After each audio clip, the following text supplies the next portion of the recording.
سلام دوستان، میخوام بهتون پای خرچنگی یا پای معکوس ببافم براتون.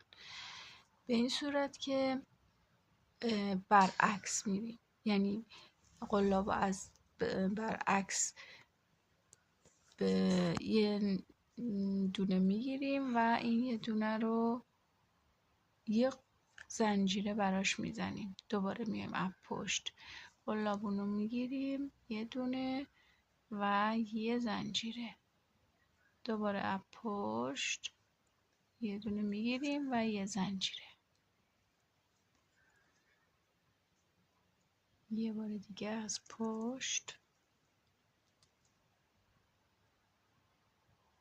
با یه دونه زنجیره، از پشت یه دونه میبافیم با یه دونه زنجیر، دوباره همینطور از پشت.